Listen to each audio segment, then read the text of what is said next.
സ്വാഭാവിക മരണത്തിന് പോലീസ് കേസെടുത്തിട്ടുണ്ട്. സ്വാഭാവികമായും പോലീസ് അതിനെക്കുറിച്ച് എന്തെങ്കിലും ഡീറ്റെയിൽഡായി പറയാതെ നമുക്കൊരു നിഗമനത്തിലേക്ക് എത്താൻ പറ്റില്ല. പക്ഷേ അദ്ദേഹം കഴിച്ചിരുന്ന മദ്യത്തിൽ വിഷം കലർന്നിരുന്നു തുടങ്ങിയ തരത്തിലുള്ള റിപ്പോർട്ടുകൾ പുറത്തു വരുമ്പോൾ ഇതേക്കുറിച്ചൊക്കെ പോലീസ് അല്ലെങ്കിൽ പോലീസുമായി അടുത്ത വൃത്തങ്ങളൊക്കെ നൽകുന്ന വാർത്തകൾ എങ്ങനെയാണ്, സൂചനകൾ എങ്ങനെയാണ്? സൗമ്യ, ഇത്തരത്തിലുള്ള ഒരു വാർത്തകൾ അദ്ദേഹം അവസാനം മദ്യം കഴിച്ചിരുന്നു, അതിൽ മിഥൈൽ ആൽക്കഹോളിൻ്റെ കണ്ടന്റ് ഉണ്ടായിരുന്നു, അത്തരം കാര്യങ്ങൾ ഇന്നലെ അത്തരം വാർത്തകൾ പ്രചരിച്ചു. ഏതായാലും ആശുപത്രി വൃത്തങ്ങളിൽ നിന്ന് നമുക്ക് അത് സംബന്ധിച്ച് നൽകാൻ ഇന്നലെ മുതൽ കഴിയുന്ന വിവരം, അദ്ദേഹത്തിൻ്റെ ശരീരത്തിൽ മിഥൈൽ ആൽക്കഹോളിൻ്റെ കണ്ടന്റ് കണ്ടെത്തിയിരുന്നു. ഈ ഒരു വിവരമാണ് പോലീസിന് കൈമാറിയത്. അതൊരു വിഷാംശമാണ്. അതുകൊണ്ട് തന്നെ ഇതിലൊരു അസ്വാഭാവികത ഉണ്ട് എന്ന രീതിയിലുള്ള ഒരു പ്രാഥമികമായ ഒരു വിവരമാണ് പോലീസിന് കൈമാറിയത്. ഇതനുസരിച്ച് ചാലക്കുടി പോലീസ് FIR രജിസ്റ്റർ ചെയ്തിട്ടുണ്ട്.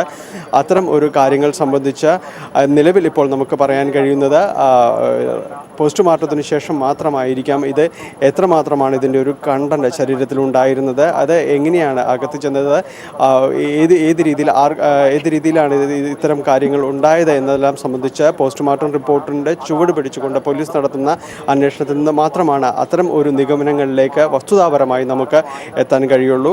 ഇപ്പോൾ നമുക്ക് അത് സംബന്ധിച്ച് നൽകാൻ കഴിയുന്ന വിവരം, കഴിഞ്ഞ ദിവസം ആശുപത്രിയിൽ നിന്ന് അറിയിച്ചതുപോലെ ശരീരത്തിൽ മെഥൈൽ ആൽക്കഹോളിൻ്റെ കണ്ടന്റ് കണ്ടിരുന്നു. അത് സംബന്ധിച്ച് അസ്വാഭാവികത നിലനിൽക്കുന്നെന്ന് ഡോക്ടർമാരുടെ ഒരു പ്രാഥമികമായ ഒരു വിവരം പോലീസിന് നൽകുകയും തുടർന്ന് അസ്വാഭാവിക മരണത്തിന് പോലീസ് FIR എടുക്കുകയും ചെയ്തു എന്നത് അത് തന്നെയാണ് നമ്മൾക്കും നൽകാവുന്ന വിവരം. മറ്റ് നിഗമനങ്ങളിലേക്ക് പോസ്റ്റ്മോർട്ടം റിപ്പോർട്ടും തുടർന്ന് പോലീസ് ഉദ്യോഗസ്ഥരുടെ അന്വേഷണവും എത്തേണ്ടതുണ്ട്. സൗമ്യ, ഡാനി, നേരത്തെ മുതൽക്ക് തന്നെ അദ്ദേഹത്തിന്റെ ആരോഗ്യനില സംബന്ധിച്ച് പലതരത്തിലുള്ള അല്ലെങ്കിൽ അസുഖങ്ങൾ സംബന്ധിച്ച് പലതരത്തിലുള്ള റിപ്പോർട്ടുകൾ ഉണ്ടായിരുന്നു. അദ്ദേഹം പലപ്പോഴും നിഷേധിക്കുകയും ചെയ്തിട്ടുണ്ട്. ഇപ്പോൾ ഈ പെട്ടെന്നൊരു മരണത്തിലേക്ക്, പ്രത്യേകിച്ച് ഹോസ്പിറ്റലിൽ അഡ്മിറ്റ് ആക്കുന്ന സമയത്തൊക്കെ തന്നെയും ഇത്തരത്തിലുള്ള അസുഖങ്ങൾ അല്ലെങ്കിൽ ഇങ്ങനെയുള്ള അസുഖങ്ങൾക്കൊക്കെ അദ്ദേഹം നേരത്തെ ചികിത്സ തേടിയിരുന്നോ? അത്തരം കാര്യങ്ങളെക്കുറിച്ചൊക്കെ എങ്ങനെയാണ് അറിയാൻ കഴിയുന്നത്? സൗമ്യ, ഇത് സംബന്ധിച്ച് അറിയാൻ കഴിയുന്നത് കരൾ രോഗം സംബന്ധമായിട്ട് അദ്ദേഹം ചികിത്സ തേടിയിരുന്നു. നേരത്തെ മുതൽ തന്നെ അദ്ദേഹം അത്തരം രോഗത്തിൻ്റെ ഒരു ചികിത്സയുടെ തുടർച്ചയിൽ തന്നെയായിരുന്നു. കുറച്ച് നാളുകൾ മുമ്പ് അമൃത ആശുപത്രിയിൽ ചികിത്സ തേടുമ്പോൾ അദ്ദേഹത്തിൻ്റെ ആരോഗ്യാവസ്ഥയിൽ ആശങ്കകളുണ്ടായിരുന്നു എന്ന് തന്നെയാണ് ആശുപത്രിയിൽ നിന്ന് അറിയാൻ കഴിഞ്ഞത്. പിന്നീട് തുടർന്ന് വീട്ടിലേക്ക് ഡിസ്ചാർജ് ചെയ്യുകയുണ്ടായിരുന്നു. ഈ ഒരു ഘട്ടത്തിൽ വീട്ടിലേക്ക് എത്തിയതിന് ശേഷമാണ് അദ്ദേഹത്തിൻ്റെ ഫാം ഹൗസിൽ വെച്ച് മദ്യപിച്ചിരുന്നതായി എന്ന് പറയപ്പെടുന്നത്.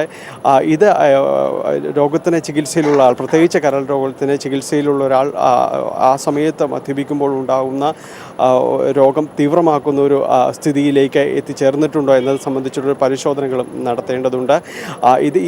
ഇതിലാണ് മെഥൈൽ ആൽക്കഹോൾ ശരീരത്തിൽ പ്രവേശിച്ചതായി കരുതപ്പെടുന്നത്. അവസാന ഘട്ടത്തിൽ അതിൻ്റെ ഫാം ഹൗസിൽ നിന്ന് മദ്യപിച്ചിട്ടുണ്ടെങ്കിൽ അതിൽ ആ രീതിയിൽ മെഥൈൽ ആൽക്കഹോൾ ശരീരത്തിലേക്ക് പ്രവേശിച്ചിട്ടുണ്ടോ എന്നാണ് പരിശോധന നടത്തുന്നതും. ഇതാണ് അസ്വാഭാവികമായി പോലീസ് നിരീക്ഷിക്കുകയും ചെയ്യുന്നത്. അതുകൊണ്ട് തന്നെയാണ് അദ്ദേഹത്തിൻ്റെ ഫാം ഹൗസ് ഇപ്പോൾ സീൽ ചെയ്യുകയും ചെയ്തിട്ടുള്ളത്. എന്തായാലും അതിനെക്കുറിച്ചുള്ള വസ്തുതാപരമായ നിഗമനങ്ങളിലേക്കും കാര്യങ്ങളിലേക്കും എത്തേണ്ടതുണ്ടെങ്കിൽ തീർച്ചയായും പോസ്റ്റ്മോർട്ടം നടപടികൾ പൂർത്തീകരിക്കേണ്ടതുണ്ട്. പോലീസിൻ്റെ അത് ചുവട് പിടിച്ച് നടത്തുന്ന അന്വേഷണത്തിൻ്റെ വിലയിരുത്തലും വരേണ്ടതുണ്ട്. സൗമ്യ, ടാനിപ്പോളാണ് വിവരങ്ങൾ നൽകിയത്. കലാഭവൻ മണിയുടെ മൃതദേഹം പോസ്റ്റ്മോർട്ടം നടപടികൾ പുരോഗമിച്ചുകൊണ്ടിരിക്കുകയാണ്. അസ്വാഭാവിക മരണത്തിന് പോലീസ് കേസെടുത്തിട്ടുണ്ട്. അതുമായി ബന്ധപ്പെട്ട നടപടികൾ അടക്കം പുരോഗമിച്ചുകൊണ്ടിരിക്കുകയാണ്.